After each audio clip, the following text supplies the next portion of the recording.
વડાપ્રધાન નરેન્દ્ર મોદીએ સ્વતંત્રતા દિવસ 2024 પૂર્વે હર ઘર તિરંગા અભિયાન શરૂ કર્યું છે, જેને લઈને વડાપ્રધાન નરેન્દ્ર મોદીએ તેમના સોશિયલ મીડિયા એકાઉન્ટ એક્સ પર તેમની પ્રોફાઇલ ડીપી બદલી નાખી છે।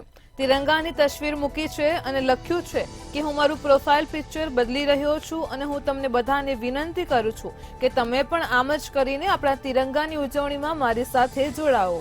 આ સાથે જ તેમણે હરઘરતિરંગા.com વેબસાઇટ પર સેલ્ફી શેર કરવાની પણ અપીલ કરી છે। ઉલ્લેખનીય છે કે 28 જુલાઈના રોજ માસિક મન કી બાત રેડિયોમાં પીએમ મોદીએ હર ઘર તિરંગા અભિયાન વિશે વાત કરી હતી।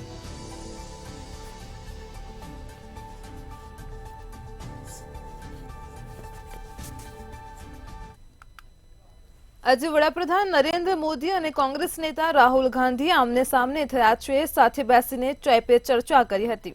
મહત્વનું છે કે લોકસભામાં ચોમાસુ સત્ર બાદ કાર્યવાહી અનિશ્ચિત કાળ માટે સ્થગિત કરવામાં આવી હતી। તો કાર્યવાહી સ્થગિત થયા બાદ વડાપ્રધાન મોદી અને રાહુલ ગાંધી સહિતના દિગ્ગજ નેતાઓએ સ્પીકર સાથે શુભેચ્છા મુલાકાત કરી હતી। આ અનૌપચારિક બેઠકમાં ગૃહમંત્રી અમિત શાહ, રાજનાથસિંહ, કિરેન રિજિજુ, પિયુષ ગોયલ, ચિરાગ પાસવાન પણ સામેલ થયા હતા। એટલું જ નહીં પરંતુ વડાપ્રધાન નરેન્દ્ર મોદી અને રાહુલ ગાંધીએ એકબીજાનું અભિવાદન પણ કર્યું હતું।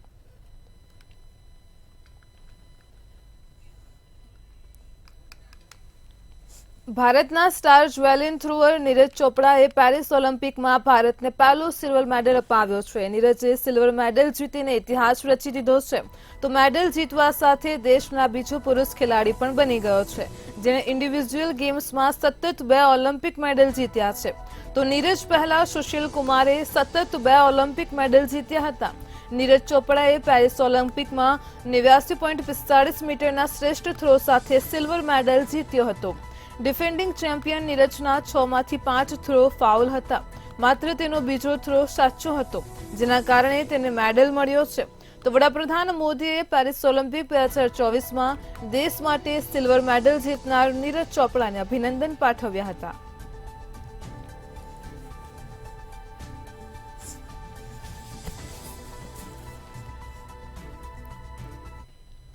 પેરિસ ઓલિમ્પિકમાં વધુ વજન હોવાને કારણે વિનેશ ફોગાટને કુસ્તીની ફાઇનલમાંથી વધુ વજનના કારણે ડિસ્ક્વોલિફાઈડ કરવામાં આવી હતી। હરિયાણાના રાજનેતાઓ તેમને મળવા માટે પણ ગયા હતા અને હવે આ બધા વચ્ચે એવી ચર્ચાઓ પણ થઈ રહી છે કે આમ આદમી પાર્ટીના સુશીલ ગુપ્તા દ્વારા તેમને રાજકારણમાં જોડાવાની ઓફર કરવામાં આવી છે અને તેમને હરિયાણામાં આવનાર વિધાનસભાની ચૂંટણી લડવાની પણ ઓફર કરવામાં આવી છે। સાથે જ કહ્યું છે કે તમે જંતર મંતર પણ લડ્યા અને પેરિસમાં પણ લડ્યા, આખું ભારત તમારી સાથે છે। ત્યારે વિનેશે કહ્યું કે હું દેશની ધરતી ઉપર અને વિદેશની ધરતી ઉપર એક યોદ્ધાની જેમ લડી, જો કે સરકારે વિદેશની ધરતી પર ષડયંત્ર રચ્યું।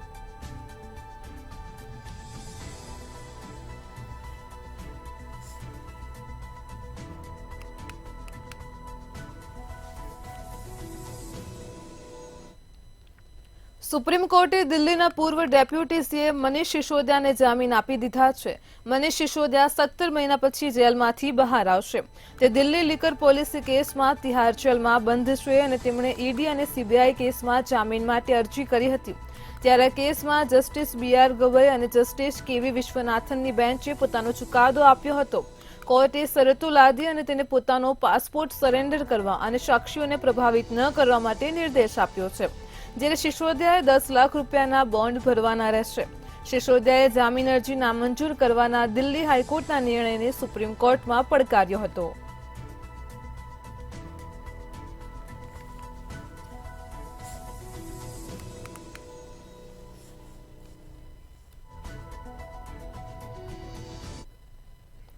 ઝારખંડ વિધાનસભા ચૂંટણી પહેલા રાજ્યના મુખ્યમંત્રી હેમંત સોરેને મોટી જાહેરાત કરી છે। તેમણે કહ્યું છે કે જો વિધાનસભાની ચૂંટણી બાદ સરકાર બનશે તો રાજ્યના દરેક પરિવારને દર વર્ષે 1 લાખ રૂપિયાની આર્થિક સહાય આપવામાં આવશે, એટલે કે સરકાર દ્વારા 5 વર્ષમાં 5 લાખ રૂપિયા આપવામાં આવશે, જ્યારે રાજ્યની મહિલાઓને દર મહિને 1000 રૂપિયા આપવામાં આવી રહ્યા છે। આ દરમિયાન તેમણે ભાજપ પર પણ આકરા પ્રહારો કર્યા હતા અને દાવો કર્યો હતો કે જો રાજ્યમાં ચૂંટણી થશે તો ભારતીય જનતા પાર્ટીનો સફાયો થઈ જશે। જનતા ભાજપને પાઠ ભણાવવા તૈયાર છે।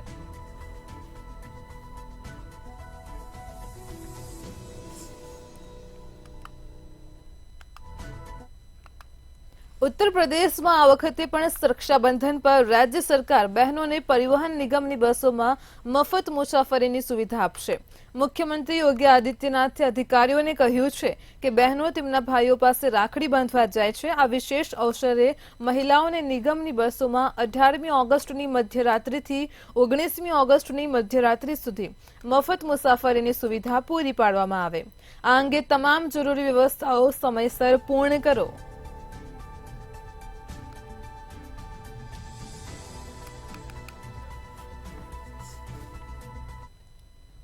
રાજસ્થાનના બાંસવાડામાં આવેલા આદિવાસીઓના આસ્થાના ધામ માનગઢમાં એક સંમેલન મળ્યું હતું, જેમાં અલગ ભીલ પ્રદેશ બનાવવાની ફરીથી માંગ થઈ છે। આ સંમેલનમાં એકઠા થયેલા આદિવાસીઓએ કહ્યું છે કે ગુજરાત, રાજસ્થાન, મધ્યપ્રદેશ અને મહારાષ્ટ્ર રાજ્યોના આદિવાસી પ્રભુત્વ ધરાવતા 49 જિલ્લાઓને એક સાથે જોડીને અલગ ભીલ પ્રદેશ બનાવવો જોઈએ। આદિવાસીઓની અલગ ભીલ પ્રદેશની માંગ વર્ષો જૂની છે। એવું મનાય છે કે વર્ષ 1896માં અંગ્રેજોએ અલગ ભીલ પ્રદેશ બનાવવા માટે કામ શરૂ કર્યું હતું, પરંતુ કોઈ કારણોસર અંગ્રેજોએ તેનો અમલ ન કર્યો।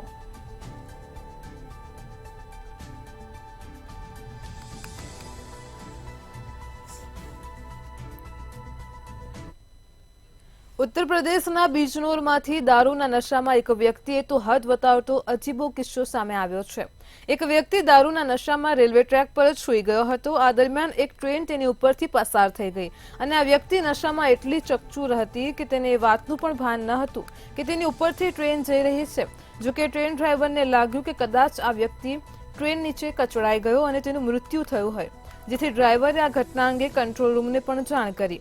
કોલ મળતા જ પોલીસે ઘટના સ્થળે પહોંચીને જોયું તો તે વ્યક્તિનો વાળ પણ વાંકો થયો ન હતો। હાલ આ ઘટનાનો વિડીયો સોશિયલ મીડિયા ઉપર વાયરલ થઈ રહ્યો છે, ત્યારે યુઝર્સ પણ આ વિડીયો પર કમેન્ટ કરી રહ્યા છે કે યમરાજ જ્યારે રજા પર હોય ત્યારે આવી ઘટના બને।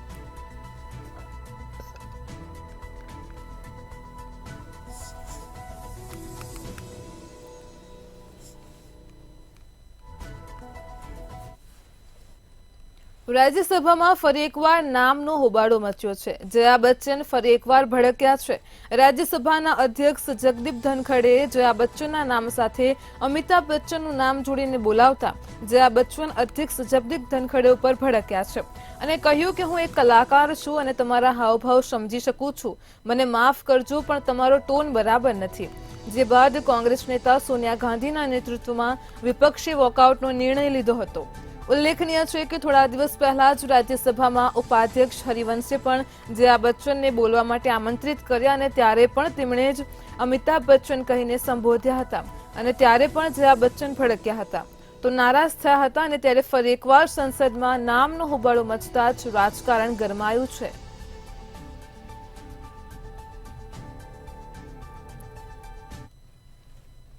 અનુસૂચિત જાતિ અને અનુસૂચિત જનજાતિ કોટામાં સબ કેટેગરી બનાવવાની તરફેણમાં સુપ્રીમ કોર્ટે ચુકાદો આપ્યો હતો, જેનો ભારે વિરોધ થઈ રહ્યો છે, જેના કારણે લોકસભા અને રાજ્યસભાના સાંસદોનું પણ ટેન્શન વધ્યું છે।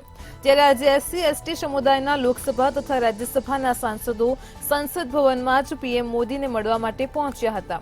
આ તમામ સાંસદોએ સંયુક્ત રૂપે SC/ST માટે ક્રિમિલેયર અંગે સુપ્રીમ કોર્ટની ટિપ્પણી મામલે એક નિવેદન સોંપ્યું હતું। આ સાથે જ માંગ કરી હતી કે આ ચુકાદો અમારા સમાજમાં લાગુ ન કરવો જોઈએ। તેના ઉપર પીએમ મોદીએ તેમને આશ્વાસન આપ્યું હતું કે હું આ મામલે વિચાર કરીશ।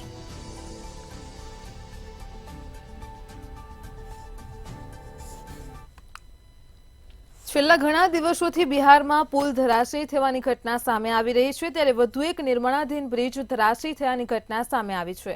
બિહારના કટિહારના બરારી બ્લોક વિસ્તારમાં વધુ એક પુલ ધરાશયી થયો છે। બકિયા ઘાટથી બકિયા સુખાઈ પંચાયતને જોડતો નિર્માણાધીન પુલનો એક ભાગ તૂટીને ગંગા નદીના જોરદાર પ્રવાહમાં વહી ગયો હતો। મહત્વનું છે કે 5 કરોડ રૂપિયાના ખર્ચે આ બ્રિજ બનાવવામાં આવી રહ્યો હતો અને ત્યારે આરસીસી બ્રિજનો એક ભાગ ધરાશયી થતાં જ સરકાર અને કોન્ટ્રાક્ટરો પર ભ્રષ્ટાચારના આરોપો ઉઠ્યા છે, તો બીજી તરફ ગંગા નદીમાં જળસ્તરમાં પણ સતત વધારો થઈ રહ્યો છે, જેને લઈને સમગ્ર બ્રિજ પાણીમાં ગરકાવ થવાની શક્યતા પણ સેવાઈ રહી છે।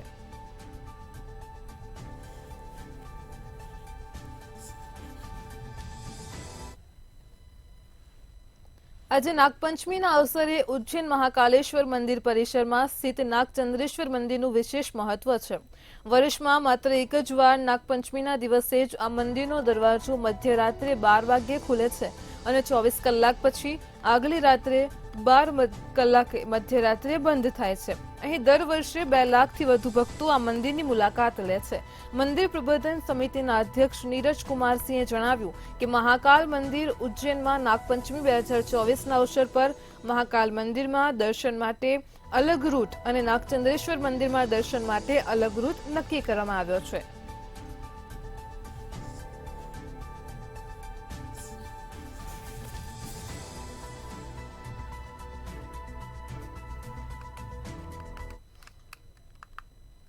દેશના વિવિધ ભાગોમાં વરસાદ સતત તબાહી મચાવી રહ્યો છે. હિમાચલ પ્રદેશ, ઉત્તરાખંડ, ગુજરાત, મધ્યપ્રદેશ, રાજસ્થાન સહિત ઘણા રાજ્યોમાં કેટલાક સ્થળોએ હળવા અને ભારે વરસાદને કારણે જનજીવન અસ્તવ્યસ્ત થયું છે. તો હિમાચલના ચંબા, મંડી, શિમલા અને સિરમૌરના ઘણા વિસ્તારોમાં પૂરની ચેતવણી પણ જારી કરવામાં આવી છે. હિમાચલ પ્રદેશના વિવિધ ભાગોમાં સતત વરસાદને કારણે 97 રસ્તાઓ બંધ થયા છે. તો હિમાચલ પ્રદેશમાં 14 ઓગસ્ટ સુધી હવામાન ખરાબ રહેવાની પણ શક્યતા છે. છેલ્લા 24 કલાકમાં જમ્મુમાં ઘણી જગ્યાએ 100 થી 160 મીમી વરસાદ થયો છે. તો હવામાન અનુસાર આગામી 2 દિવસ જમ્મુના કેટલાક ભાગોમાં ભારે વરસાદ થઈ શકે છે. તો હિમાચલ પ્રદેશમાં અનરાધાર વરસાદ વરસી રહ્યો છે. હજુ પણ હવામાન વિભાગ દ્વારા આગામી 2 દિવસ સુધી ભારે વરસાદની સંભાવના વ્યક્ત કરાઈ છે. દેશના વિવિધ ભાગોમાં વરસાદ તબાહી મચાવી રહ્યો છે. પૂરની પરિસ્થિતિના દ્રશ્યો સામે આવી રહ્યા છે. તો હિમાચલમાં વરસાદને કારણે 97 જેટલા રસ્તાઓ હાલ અત્યારે બંધ કરવામાં આવ્યા છે. તો ચંબા, મંડી સહિતના વિસ્તારોમાં પૂરની ચેતવણી પણ આપવામાં આવી છે. 24 ઓગસ્ટ સુધી હવામાન ખરાબ રહેવાની પણ શક્યતા છે. તો જમ્મુમાં આગામી 2 દિવસ સુધી ભારે વરસાદની સંભાવના છે. સાથે જ દેશના વિવિધ ભાગોમાં પણ વરસાદ તબાહી મચાવી રહ્યો છે.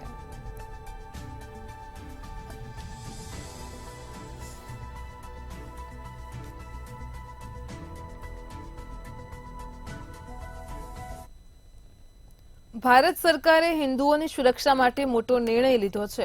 બાંગ્લાદેશમાં ફેલાયેલી અરાજકતા અને સટ્ટાપલટો બાદ વચગાળાની સરકારનું ગઠન કરવામાં આવ્યું છે. જો કે હજુ પણ બાંગ્લાદેશમાં લઘુમતી સમુદાયના લોકો ઉપર સતત હુમલાના અહેવાલ આવી રહ્યા છે. ત્યારે ભારત સરકારે આ મુદ્દે સમિતિની રચના કરી છે. બાંગ્લાદેશમાં હિન્દુઓ સહિત લઘુમતી સમુદાયના લોકો પર થઈ રહેલ હુમલાઓ અંગે આ સમિતિ સમીક્ષા કરશે. એટલું જ નહીં, હિન્દુઓ તથા લઘુમતીઓની સુરક્ષા મામલે ગૃહ મંત્રાલય બાંગ્લાદેશની વચગાળાની સરકાર સાથે સીધો સંવાદ કરશે. આ સમિતિ ભારત બાંગ્લાદેશ સરહદની પરિસ્થિતિ પર પણ નજર રાખશે. ત્યારે ગૃહમંત્રી અમિત શાહે આ મુદ્દે એક્સ પર પોસ્ટ કરતા કહ્યું હતું કે બાંગ્લાદેશની વર્તમાન પરિસ્થિતિને જોતા ભારત સરકારે સમિતિની રચના કરી છે. આ સમિતિ બાંગ્લાદેશના અધિકારીઓ સાથે સંવાદ કરશે અને જેથી ત્યાંથી ભારતીય નાગરિકો, હિન્દુઓ તથા અન્ય લઘુમતી સમુદાયોની સુરક્ષા સુનિશ્ચિત કરી શકાય.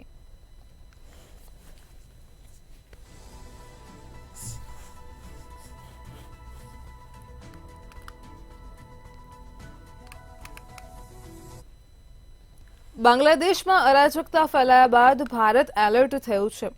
સરહદ પર બીએસએફની સુરક્ષા વધારી દેવાઈ છે. અનેક બાંગ્લાદેશીઓ ભારતમાં ઘૂસણખોરી કરવાના પ્રયાસ કરી રહ્યા છે.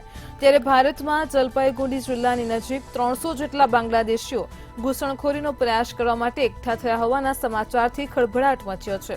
ત્યારે બોર્ડર પર તૈનાત બીએસએફના જવાનોએ તેમને ઘૂસણખોરી કરતા અટકાવ્યા હતા. ઉલ્લેખનીય છે કે બાંગ્લાદેશમાં અનામતની માંગ સાથે ભડકેલા વિદ્યાર્થીઓના દેખાવ બાદથી જ હિંસાનો માહોલ જોવા મળી રહ્યો છે અને જેના કારણે વડાપ્રધાન શેખ હસીનાએ પણ બાંગ્લાદેશ છોડીને ભારતમાં શરણ લેવી પડી છે.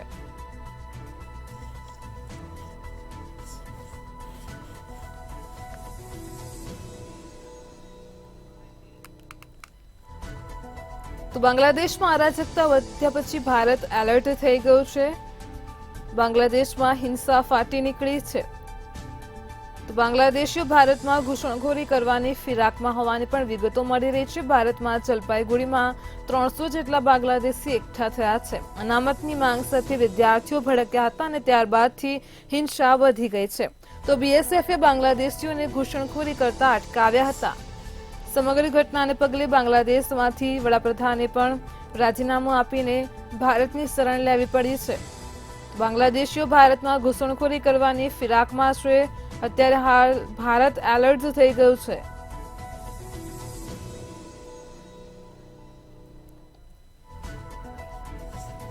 તો બીએસએફે બાંગ્લાદેશીઓને ઘૂસણખોરી કરતા અટકાવ્યા છે. બાંગ્લાદેશમાં અરાજકતા ફેલાયા બાદ ભારત એલર્ટ પર આવી ગયું છે. ભારતમાં જલપાઈગુડીમાં 300 જેટલા બાંગ્લાદેશી એકઠા થયા હતા. તો બોર્ડર પર બીએસએફના જવાનો પણ તૈનાત છે. બાંગ્લાદેશમાં હિંસા ફાટી નીકળી છે. અનામત મુદ્દા બાદ વિદ્યાર્થીઓ પણ ભડક્યા છે, જેના કારણે વડાપ્રધાન શેખ હસીનાએ પણ રાજીનામું આપી દીધું છે અને બાંગ્લાદેશને છોડવું પડ્યું છે. તો બીએસએફે બાંગ્લાદેશીઓને ઘૂસણખોરી કરતા અટકાવ્યા હતા.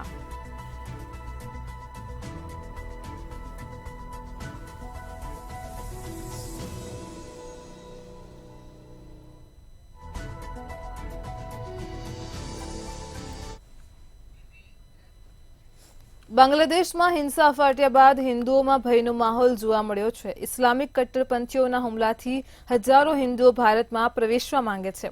તો બાંગ્લાદેશમાં હિન્દુઓ ઇસ્લામિક કટ્ટરપંથીઓના કારણે ડરમાં જીવવા માટે મજબૂર બન્યા છે. ભારતમાં પ્રવેશવા માટે બાંગ્લાદેશના ઠાકુરગાંવ અને પંચગઢ વિસ્તારમાં મોટી સંખ્યામાં હિન્દુઓ એકઠા થયા હતા. બળવા પછી ઇસ્લામિક કટ્ટરપંથીઓ બાંગ્લાદેશમાં હિન્દુ સમુદાયને સતત નિશાન બનાવી રહ્યા છે. તો હુમલાખોરોએ તેમના ઘર, દુકાન અને મંદિરોમાંથી કિંમતી સામાન લૂંટી લીધો હતો.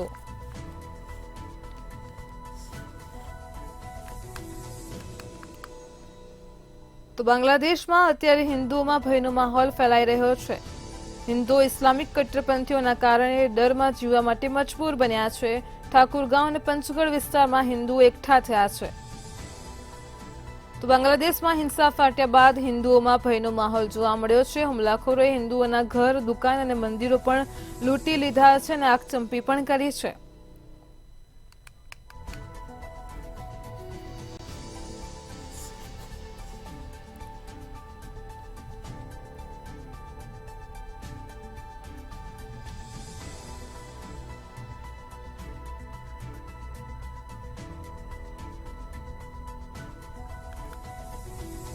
તો ઇસ્લામિક કટ્ટરપંથીઓના હુમલાથી હજારો હિન્દુઓમાં ભયનો માહોલ ફેલાયો છે. હજારો હિન્દુઓ ભારતમાં પ્રવેશ કરવા માંગે છે. તો કટ્ટરપંથીઓના કારણે હિન્દુઓ હવે ડરમાં જીવવા માટે મજબૂર બન્યા છે. હુમલાખોરોએ તેમના ઘર, દુકાન અને મંદિરોમાંથી કિંમતી સામાન પણ લૂંટી લીધો છે. તો બળવા પછી ઇસ્લામિક કટ્ટરપંથીઓ બાંગ્લાદેશમાં હિન્દુ સમુદાયને સતત નિશાન બનાવી રહ્યા છે. હિંસા ભડકી ઉઠી છે. હુમલાખોરો હિન્દુઓના ઘર, દુકાન અને મંદિરોમાંથી કિંમતી સામાન પણ લૂંટી રહ્યા છે. અશાંતિનો સામનો કરી રહેલા બાંગ્લાદેશમાં વચગાળાની સરકારની રચના કરવામાં આવી છે. મોહમ્મદ યુનુસની આગેવાની હેઠળની આ સરકારમાં 10 અગ્રણી વ્યક્તિઓનો સમાવેશ કરાયો છે.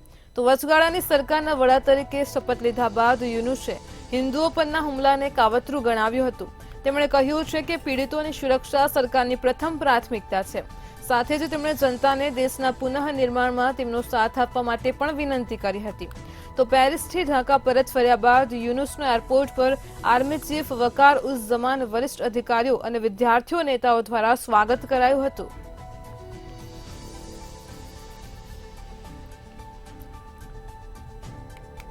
તો યુનુસે હિન્દુ પરિવારો પરના હુમલાને કાવતરું ગણાવ્યું છે.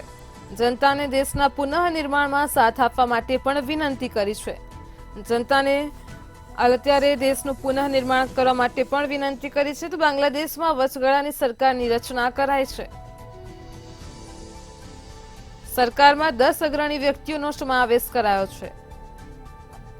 તો બાંગ્લાદેશમાં તખ્તા પલટ બાદ તાજપોશી જોવા મળી છે. યુનુસે હિન્દુઓ પરના હિંસાને કાવતરું ગણાવ્યું છે. તેમણે જણાવ્યું છે કે પીડિતોની સુરક્ષા સરકારની પ્રથમ પ્રાથમિકતા છે. તો દેશના પુનઃનિર્માણમાં પણ લોકોને સાથ આપવા માટે ખાસ વિનંતી કરાઈ છે. બાંગ્લાદેશમાં હાલ અત્યારે વચગાળાની સરકારની રચના કરાઈ છે, જેમાં 10 અગ્રણી વ્યક્તિઓનો સમાવેશ કરાયો છે. તો જનતાને દેશના પુનઃનિર્માણમાં સાથ આપવા માટે વિનંતી કરી છે.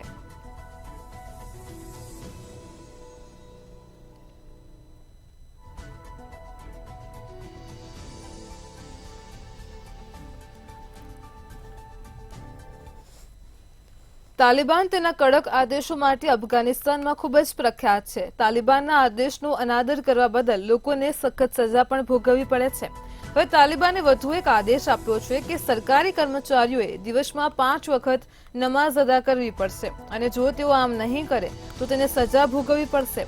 સુપ્રીમ તાલિબાન નેતા હિબ્તુલ્લાહ અખુંદઝાદા દ્વારા આ આદેશ આપવામાં આવ્યો છે. અગાઉ વર્ષ 2021માં તાલિબાનીઓએ સત્તા સંભાળી અને ત્યારથી અફઘાન લોકો ઉપર વ્યાપક પ્રતિબંધો લાદવામાં આવ્યા છે, જેમાં મહિલાઓ અને છોકરીઓને શિક્ષણમાંથી બાકાત રાખવા વગેરેનો સમાવેશ થાય છે. તો અફઘાનિસ્તાનમાં તાનાશાહી જોવા મળી છે. દિવસમાં 5 વાર નમાઝ અદા કરવી પડશે તેવું જણાવવામાં આવ્યું છે. જે તો આમ નહીં કરે તો તેમને સજા પણ ભોગવવી પડશે. સુપ્રીમ તાલિબાન નેતાએ આદેશ આપ્યો છે. હિબ્તુલ્લાહનો આદેશ છે. અફઘાનીઓ પર તેમને વ્યાપક પ્રતિબંધો મૂક્યા છે. તો તાલિબાનના આદેશનો અનાદર બદલ લોકોને સજા પણ મળે છે. તાલિબાનના કડક આદેશો માટે અફઘાનિસ્તાનમાં તે પ્રખ્યાત છે.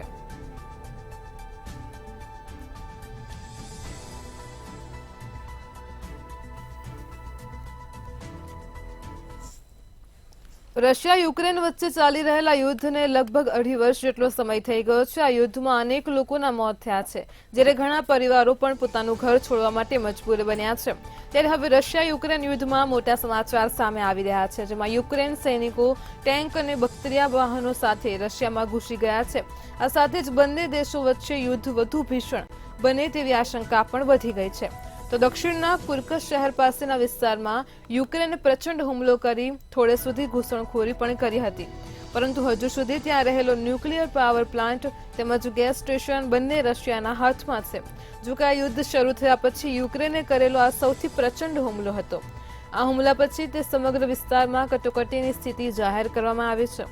આ ઘટનામાં 6 બાળકો સહિત 31 નાગરિકો ઘાયલ થયા હતા. જો કે તે હુમલામાં રશિયાના કેટલા સૈનિકો માર્યા ગયા હતા.